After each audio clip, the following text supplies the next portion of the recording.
Hello my friends, I am so happy to be back. I took a week off. I am back with my regular scheduled programming, Monday, Wednesday, Friday. I'm here. I just needed a little break. I was feeling slightly overwhelmed, slightly stressed, very in a creative rut, so I just took a week off, which so much happened during my week off. That has nothing to do with this video, but oh my god, it was also very stressful, so that was not fun, but I feel refreshed. I feel good today. It is Monday. I woke up early.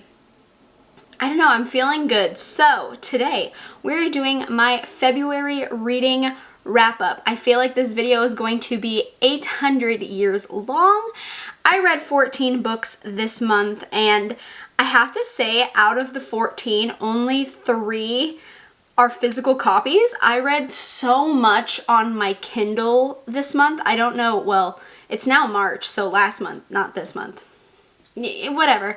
I read so much off my Kindle in February. I don't know why. I guess I just kind of gravitated more towards my Kindle. I'm not really sure. So there's a lot of ebooks here. There's also quite a few NetGalley books. I finally did NetGalley. I've never really tried it. I think I signed up for it a few months ago but never did anything. Basically how NetGalley works is you sign up and you can request arcs of books, and then you can read them and leave reviews, and the more reviews you leave for the books that you request, the more requests that will be accepted, if that makes any sense. Anyways, I was playing around with that and just reading books. So it's a lot of Kindle books, so I hope you guys don't mind. The physical books are all books I already did reviews on in February, so I'm not going to talk too much about those. Hopefully not talk too much about any of these books, because we will be here for days if I do that. So yeah, I think that's it. This is a very long intro. Very sorry about that. One other thing, I think we're gonna work backwards today. So in my last wrap-up video, we started with the 5 stars, 4 stars, 3 stars, you know, that kind of thing. I think we're gonna work backwards this month because I have some books that I didn't love in February. So we're gonna start backwards. Next up is the 2-star rated books. There's only one in this section, and it is Mr. Robert's House by Catherine Blackmore. This is a NetGalley book, so I was provided a copy in exchange for an honest review. I did not like this book. Yeah, so it's about these 2 girls who discover that their uncle's house is haunted. There is a poltergeist there and also just a ghost, and the poltergeist is really angry and mean, and the ghost doesn't really remember anything from its human life. So yeah, that's the plot. I love haunted house stories. I'm a huge haunted house story person. It's one of my favorite tropes in the horror genre. I love ghosts, you know. This is everything that I dislike about haunted house stories. It's not scary. Every climactic moment was written as if it was so generic, like, this ghost tried to push someone down the stairs. Oh, he picked up his cup of coffee. It was like the same thing. Like, there was no tone difference. There was no inflection or scariness or tension. It was just so weird. It was written very choppy. I'm pretty sure this is the author's first book, so that will get better as they keep writing. But yeah, it just did not help the book at all. It was very boring. It wasn't scary at all. I was just kind of over it. The mean poltergeist should be so super vicious and terrifying, but he's not. He just comes across very silly and like dumb, I guess. Ugh, that's mean, I'm sorry. This was also labeled a YA/teen book, and I just feel like it's more middle grade, if I'm honest. It's written for basically a child. It's very childlike, and I know the main characters are 2 kids, but yeah, it's just weird, I guess. It's not fun. I did not like it. Overall, I just think this book needed more editing and more thought put into it, and yeah, it just was not clean at all. It was just really not great, so I did not enjoy it. Moving on up, we are at 2.5 star ratings. I only have 1 book in this section as well, and that is The Other Couple by Katherine Grant. This was my first book of February. I started the month off with this book, and it was so disappointing. This is about Maggie and Brad, who are on vacation. They are having some marital issues. There's a little bit of tension there, and they decide to go on vacation to help rejuvenate the marriage. And while on this vacation, they meet another couple named Joe and Sky, and they start hitting it off, and it's just, they're getting along really well. And so Maggie invites Joe and Sky over to their little lake house that they're renting, and basically she's using it as a cover up, like, hey, we all get along, you should come over, but also I don't want to be alone with my husband. So Joe and Sky come over, it's a beautiful house, they're having a great time, and then you realize that Joe and Sky are con artists, and they're here to basically make some money. And Maggie has a secret, okay? She's got a secret, oh no, and then Joe and Sky find out about that secret, and they're hoping for a big payout, okay? They want to use this secret to their advantage. And yeah, the vacation does not go as planned for either couple. So yeah, that's the gist. Let me start by saying that it is hard for me to dislike every character in a book. I mean, sure, most of the characters I can hate, but you know, there's always 1 or 2 that I love and I like want to see, you know, make it out and survive. Yeah, I hated everybody in this book. Literally every single person is stupid and does something dumb, and just, it's, oh my god, they're just so annoying. Every single person is stupid. Like, every single person. I did not care who was going to die, live, get money. I didn't care, okay? Who cares? Who cares? I just did not care. This book, you know, maybe it had something going for it, but I don't know. It just really frustrated me. And then the ending. Oh my god, it made me so mad. It was like I had wasted so much time and energy into reading this book for it to come out to this outcome and just be so dumb. And why? For what reason were you that stupid? I don't know. It was just so frustrating. I feel like the characters were not fleshed out or that complicated or complex. Everyone was really one note. Yeah, the plot twists, oh my god, they were so stupid. I just was not happy. And for it to be my first read of February, I was like, oh, this is how we're starting the month. Cool, you know? It was not a fun time. I did not enjoy it. Next up, we have The Redwood Asylum by L.A. Detweiler, and this was also a NetGalley copy provided for a review. So this one, we have our main character, Jessica. She's running from something. She's running from her past. She's got some secrets, okay? And she decides to go to Redwood Asylum for a job. She thinks that this is the perfect place because this place has secrets, okay? They got a lot of secrets, and they're doing some shady stuff. They're not playing by the rules. They're not following rules. They're just pretty shady. And so she goes, perfect. They're not looking to have too much attention on them. It's a great place for me to just fly under the radar, right? Okay. Well, this asylum is haunted, like super haunted.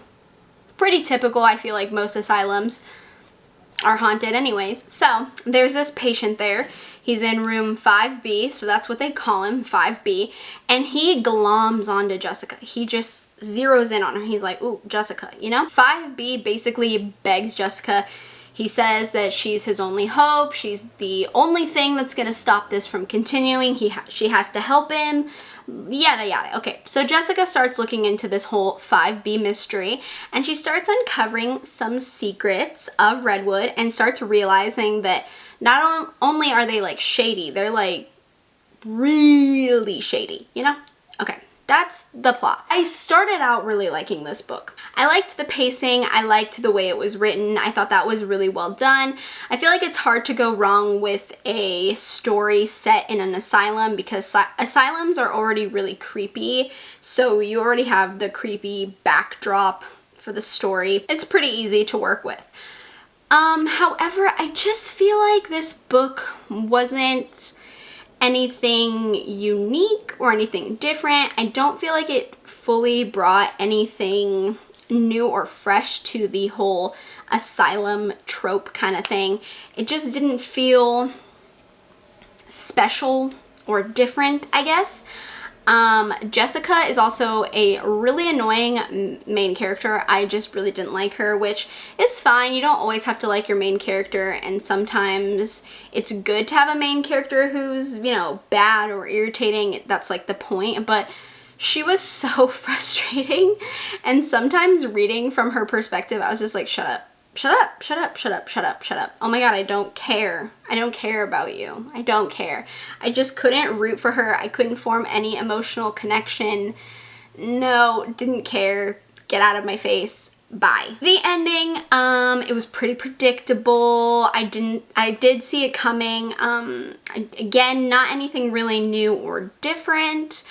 The ending did leave room for a prequel or a sequel, which I'm assuming is the author's point. They are going to work on some sort of prequel or sequel. So, I mean, if that's your jam, then I would definitely check this out. It's just a typical asylum story. I mean, there's nothing really to it, and it was pretty typical. It wasn't bad, but it wasn't great. Next up is our 3.5 star rated, and this is Chopping Spree by Angela Sylvain, I think is how you pronounce her last name, I hope. So this is also a NetGalley copy provided to me for an honest review. So this story follows Penny.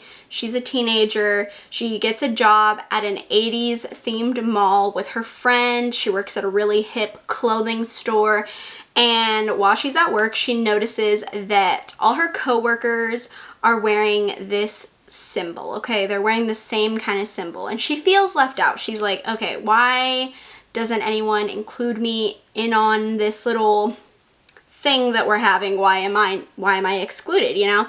And that night, her coworkers invite her to stay after closing for a little party, a little hangout sesh, you know, as teenagers do. And she says yes because she wants to feel included and feel like she is part of the group. Again, like teenagers, you want to feel accepted, you know. And then things get crazy when she hears a scream and she runs out and finds that another teen working from a different store has been stabbed, and that there's a killer inside the mall. And while her and her friends slash coworkers are trying to figure out what's going on, she starts uncovering some of the mall's secrets. So this book is part of the Rewind or Die series. They're really fun. They're very short and fast-paced. I think this was like 70 some pages. It's very short, very easy to read. They're very fun and just quick. If you're looking for something kind of silly and a little bit over the top, like an 80s movie, honestly. They replicate that 80s movie feel, so if you want something silly, over the top, a little comedic, but still, you know, gives you a little action, you know, a little thrill, I think these Rewind or Die books are perfect for that. This one I was initially drawn to because As a kid, I always wanted to be in the mall after hours, like getting locked inside a mall after hours and being able to just like run around and do stuff with your friends. I don't know why that was like a dream of mine, but it was. I like really wanted it to happen. I'm not gonna lie to you, after reading this, I'm glad it didn't, because what if this had happened to me? But you know, it was fun. It gives you that slasher vibe that I love from these books. It was cute. The plot twists were pretty good, if not a little predictable. I still thought they were fun and enjoyable. I liked it. It wasn't a big deal that they were like super predictable. It wasn't like I was expecting some dramatic thing or anything. The only downside I feel like this book had was its length. This is only 70 some pages, and sometimes that works and sometimes that doesn't, and I feel like this could have used a little bit more length to it and I would have enjoyed it a lot more. I just needed a little bit more, just a tiny bit more from this. It would have been a really good longer novella in my opinion, just a little more length. You didn't have to make it like 300 pages, but just like a teensy bit more I think would have upped the ante a little bit. But I enjoyed it. It was fun. I look forward to reading more from this author. Yeah, it was a fun little pick-me-up kind of book. Moving on to our 4-star rated books. This one is How to Recognize a Demon Has Become Your Friend by Linda Addison. I think I said the whole thing right. I get this title is a tongue twister for me. I always mess it up and I don't know why. But this is a short story slash poetry collection, and okay, I'm not a poetry person. I don't get it. Like I understand why people like it, okay? Like I understand. But for some reason when I read it, I'm just kind of like, what? You know, I don't know. It's just not my thing. Maybe it's because in English class in high school we were forced to read poetry and I just never enjoyed it. So now where I'm at the age of where I could leisurely read poetry at my own pace and like on topics I like, it just doesn't interest me. I'm not really sure, but I decided to give this a try because I have never read any horror poetry, so I was like, well, maybe since horror is my thing and poetry isn't, if you combine them, I might like it. I didn't love the poetry in this, and I think that's just because I'm not a poetry person. I just don't enjoy it. I think it's just not my thing. If you have any horror poetry that I should check out, let me know, because I'm willing to try. I just haven't found anything that resonates with me, you know? The poetry just wasn't my favorite. The short stories, however, were so wonderful. I loved them. I honestly wished there was more.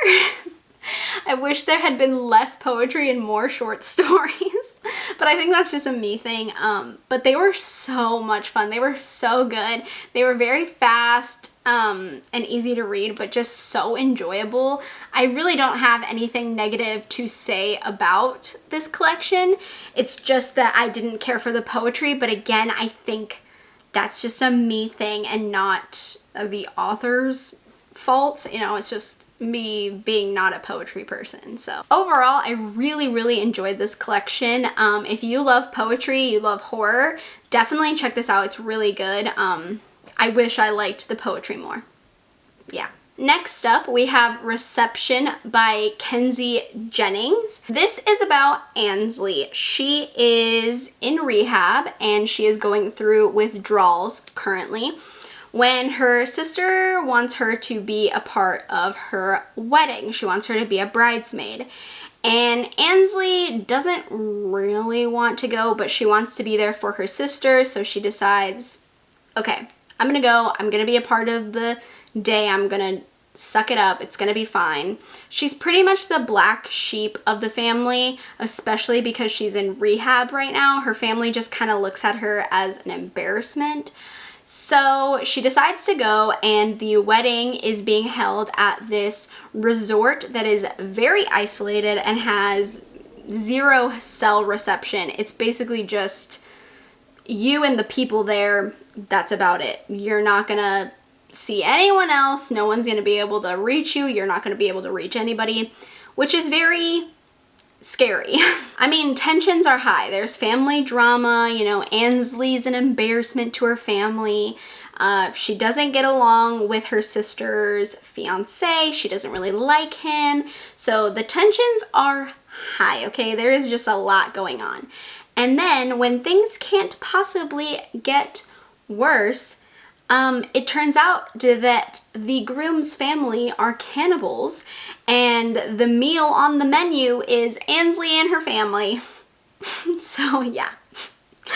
Oh, the twist that takes from, you know, family drama to cannibals is just hilarious to me. I love family drama in horror books. I love the tension. I love the dynamic of secrets within the family, just, you know, making little quips here and there, but you don't fully get the picture of why the family's all at each other, you know, you just get a little bit here and there, and I love that. I don't know why. I don't know why. I just love family drama in horror books. I think it just adds so much to it. So this was right up my alley. I was very into it. You're in an isolated area with no cell service. How freaking terrifying. And then there's cannibals. So I mean, what more or less could you ask for? I mean, come on. It's right there. Everything. Crazy. Crazy amounts of drama. From the minute that Ansley is picked up and starts heading over to the wedding venue, it's just tension. You know, you just feel it. It's very palpable. And I loved that. And then it was just so good. I'm just telling you, I really, really enjoyed this. I love cannibal stories. They're one of my favorites. I'm very intrigued by them. This is pretty gross and, you know, gory. There's cannibals in it. I wouldn't expect anything less. There were so many genuine freaky moments inside this story as well. I was genuinely getting freaked out. I was like, oh God, Ansley, I'm rooting for you, girl. You have to get out. Let's do this. You're my girl, right? I was rooting for her. I really liked Ansley. She was my favorite character, so I was really attached to her. So, my one complaint on why this is not a 5-star rated book is because of the ending. I had no complaints about this book. I was reading it. I was loving it. Everything was perfect. The ending was a disappointment to me. I did not care for it. Is it a huge plot twist? Yes. Did I like it? No. I'm sure some people will absolutely love the plot twist because it just hits out of nowhere. At least for me, I did not see it coming. So it is a good twist. It was disappointing. I was mad. I just wasn't happy about it. I'm sorry. I just couldn't. I can't. I did not like it. So for that reason, it is a 4 instead of a 5-star rated book, but I still really enjoyed it. I really, really liked it. It was enjoyable. It was a good cannibal story. I recommend it. It just that the ending, it wasn't satisfying enough for me, okay? It just wasn't satisfying enough. Okay, next up is our 4.5-star category. The first one up is Children of Chicago by Cynthia Pelayo. I don't know if I'm saying that right. Ooh, I hope I am. I'm so sorry. I am so bad at pronouncing last names. But this was again a NetGalley copy that I got in exchange for a review. This one, I'm going to read you what I wrote because I just don't think I could summarize it better than I wrote it here. I know that sounds stupid, but let me just read you what I wrote in my Goodreads. Okay, Lauren Medina is a homicide detective in Chicago following in the footsteps of her recently deceased father. Lauren is no stranger to tragedy. Her little sister died when she was a child and the case was never really solved. Her stepmother committed suicide after the death of her sister, so her father was the only family she had left. But several people have been found dead in Humboldt Park, where Lauren's little sister was also found, and the tag Pied Piper is graffitied near the scenes. Lauren knows what the mysterious Pied Piper is, and it's up to her to face her demons and stop things before the deaths continue to pile up. The reason I read it instead of just talking is because sometimes I cannot summarize books off the cuff like I'm doing right now. Sometimes I just have to read it because it's just a lot for me. Let's talk about this one. I'm usually not a big fan of crime-related books, and it's not because I don't like true crime. I totally do. I'm a big true crime junkie. My biggest problem is I'm not a huge fan of books from the perspective of the police or the detective. I just really don't care about their perspective or like the procedural aspects of crime in that sense. I know that sounds like weird. I don't really care about their perspective. I more care about, you know, individuals I can relate to a little bit more. I don't relate to the police in any aspect, so I just don't really care about them. I like crime books from a normal person's perspective, so I'm always a little bit wary about crime fiction just because I don't love police or detective things. But I didn't mind this one, and I think it's because the main character, she is a homicide detective, but she plays by her own rules. She's very rogue, you know, she just does whatever she wants. She's not a play by the rules kind of gal, so I think that helped. So the fairy tale aspect was so freaking cool. I loved the dark fairy tale mashup. I love Grimm's fairy tales. I think it's very interesting. I love the mixture into a horror kind of book. Yeah, I just really liked it. It was very fresh and different and unique, something I haven't really seen before. Super, super, super enjoyed that. Loved every minute of that. So let's talk about Lauren. I said she's a cop, but she doesn't play by the rules. She's not a good main character. She's not very likable. She is a cop, but she's doing illegal and immoral things a lot of the time. She does not follow the rules. Like I said, she's very, I'm gonna do whatever I want because I can kind of thing.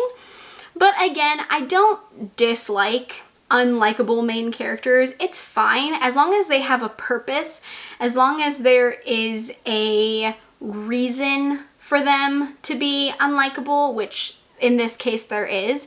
So that's helpful as long as there's a reason for me to dislike them and it's not just poorly written, you know? I just hate hateable characters when I absolutely hate them for no reason, unless they're just misogynistic or, you know, gross, sexist, racist people, like for no real reasons. I hate that. So I was happy that this is more just an unlikable character for a purpose, so I didn't mind that. My biggest issue, it's not really an issue, I took off half a star for it, but it's just the information overload. You can tell the author is very knowledgeable about Chicago and Chicago's history, and she includes that a lot in the book. And at first it was very interesting and I liked learning, but it got to be too much for me and I started getting like overloaded and I couldn't concentrate on the information that I was being given. So if you do like a little history lesson thrown into your books, I think you'll really like this because there's a lot of good information and history on Chicago. I just couldn't handle it myself just because my brain was in too many directions, you know? But yeah, I think it was very interesting and she's very knowledgeable and it was really cool to see her knowledge come through in the story. So if you're into that kind of thing, I think you'll really, really like this. But overall, I loved the book. It was great. I will definitely have to pick up a physical copy of it because I liked it a whole lot. Next up, we have Antioch by Jessica Leonard. I did a full review on this book, so I'm not going to talk too much about it. I just loved it. It was so good. It's the right amount of confusing and intrigue. The ending is wild. Oh, it's so wild. This book takes you on a roller coaster, okay? A roller coaster. I loved it. Every second of it. I ate it up. I loved it, okay? I loved it. That's all I'm going to say because I could go on and on about this book. If you want to know more, check out my full review on it. Our last 4.5 star rating is Horrid by Katrina Leno. Oh my god, this book, it's such a good ghost story, such great atmosphere. It's creepy and just beautifully written. The plot is so unique and so different from any other ghost story I've ever read. I loved this one. It was so good. Oh my god, I loved it so much. I'm pretty sure this is a YA horror as well, and I was blown away by how amazing this was for a YA horror. I thoroughly enjoyed this one. The ending was a little abrupt. I could have used a little more to it, but I did like it, and I did have a slight issue with a plot twist, which I go into more detail on in my full review, so check that out if you want to know more. Next up, we're moving on to our 5-star category. This is taking so long. I hope you guys are still here. I am so sorry. I don't know. Yeah, so let's get into it. Our first book is She Ain't Pretty by Renee Miller. This is also a NetGalley book, so I was given a copy in exchange for an honest review. So this book, this is also a rewind or die book, so similar to Chopping Spree that I was talking about earlier. This is in that same series, so again, really enjoy them. The book starts out with Blake, who is in need of a job, and he sees an ad online for a job working on a farm for a widowed lady, Lily. Her name is Lily. He decides to do an interview for it because it seemed like an easy enough job for money, except when Blake arrives for the interview, he finds the farm is a tiny bit different than what he expected. Then Lily seduces Blake and he finds himself under her spell and trapped there. Eva is a journalist who gets information about Lily and how she's running a cult. Driven by the idea of a book deal, she decides to infiltrate the cult and work for Lily. But what Eva doesn't expect is that Lily isn't just a random cult leader, she's something a bit more dangerous. This one was so much fun, okay? I love cult books. I love it. I loved the dynamic between Blake and Eva. I loved Lily. They were such interesting characters. Again, I could have done more with this like lengthwise. I would have loved that. But that's just the thing with these books. They like to be short and sweet and to the point. But oh my god, I loved it. It was so much fun. It was just... I was just shocked the entire time. I had to know what was going on. And when you finally find out everything about Lily, it's just... you know? Oh my gosh, it was just crazy. So yes, that's all I'm gonna say about this one because I'm talking way too much and there's not much else to say. I really enjoyed this one. Next up, we have Charmin Strange by Stephanie Keene. This is more of a YA thriller than it is a horror and more of a psychological thriller, but it is so emotional, so deep, and it was just so good. I loved every second of this book. I again did a full review on this one, so if you want to check it out, I'll have it linked in the description box for you. But yeah, it was a really good YA thriller. I loved every second of it. Next up, we have The Bell Chime by Mona Kabani. Ooh, I hope that's how you say her last name. This book, okay, I'm again going to read you what I wrote because I don't know how else to say it, okay? Just, this is the plot. A girl is suffering from very vivid and freaky night terrors when one day she finds a missing persons poster with her own face on it. It's identical to her, except for it's a creepy and unsettling picture that she's never seen before. Plus, the eyes seem to follow her every movement no matter where she is. What comes next is extremely strange and makes her question her own sanity. So, this is a psychological horror, which I'm always a little bit wary of. I really hate the whole, is she crazy trope. It just, I don't know, it drives me insane. If it's done poorly, I hate it, okay? It can be so aggravating to read that whole she's going crazy, no one believes her, or is she actually crazy? You know, it's really frustrating to me, okay? It's one of my least favorite tropes in the horror genre. However, this one is done so beautifully. Oh my god. This is such a thought-provoking, emotional, sad, deep book. It is beautifully written. Oh my god, it's beautifully written. You are confused until the book doesn't want you to be confused anymore. It starts slowly revealing the story to you, and I loved the unveiling of everything. It was just such a intense way to find out what all was going on. Oh my god, it was so beautiful. It's not what I expected at all. The description is not it doesn't, I don't know, it just didn't make sense to me, so I had to read it for myself, and then what follows is just so crazy. It's so different. It's such a unique concept. It's such a beautiful story. I highly recommend this one. This one is one I will be buying a physical copy of as well, because it is just, I loved it. I loved every second of it. Loved it. The last book we have to talk about is Little Secrets by Jennifer Hillier. I think that's how you say her last name. I'm so sorry if that's wrong. I'm so sorry. This book is a thriller, okay? This is not horror, but wow, what a book to end February on. This is, I know I said that so many times, but wow, I love this book. I'm going to read you my description again because I'm just not going to be able to put it into words right now because there's just so much to say about this one. So let me read you. Marin and her husband have a great life. They're very successful and have a wonderful marriage and have the best little boy. Until their world comes crashing down. While Christmas shopping, Sebastian is taken and they don't know who did it or where their little boy is. Now, over a year later, Marin is still desperate to find her little boy and Derek is fully consumed in his work. Their marriage is not doing well. Then, Marin finds out that Derek has been having an affair and all her numbness turns into anger. She will not let someone destroy the tiny bit of family she has left. She decides that she needs to take care of the problem and permanently.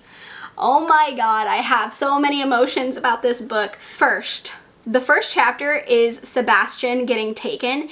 It is the most heart-wrenching chapter. I just had this tightness inside of me. I was so scared. I knew he was gonna get taken, but it was heartbreaking. It was horrible to read. If you are a parent, I think this book would just, I think you would just have a hard time with this book. It is very sad. It is very emotionally just sad. Trigger warning, there is a lot of mention of suicide, so just be wary of that. I was captivated the first chapter. Then we started getting into Derek cheating on Marin, and I was a little, okay, it's not an unrealistic thing where a spouse will cheat on another spouse because of their child, you know, being missing or being, you know, dead or anything like that. I feel like that's a really common thing you see. So I was just a little, I didn't care too much. I felt like the book was focusing way too much on the cheating aspect, and then Marin kind of loses her crap and goes kind of off the deep end for a second, and I was worried because I liked Marin. I wanted her to, you know, succeed. I was like, yes, you're gonna find your little kid. Let's ditch Derek. Come on, we got this. And so I was a little like, oh, Marin, calm down, honey. Let's not do anything you're gonna regret, right? Okay, let's not do that. But then the plot twist.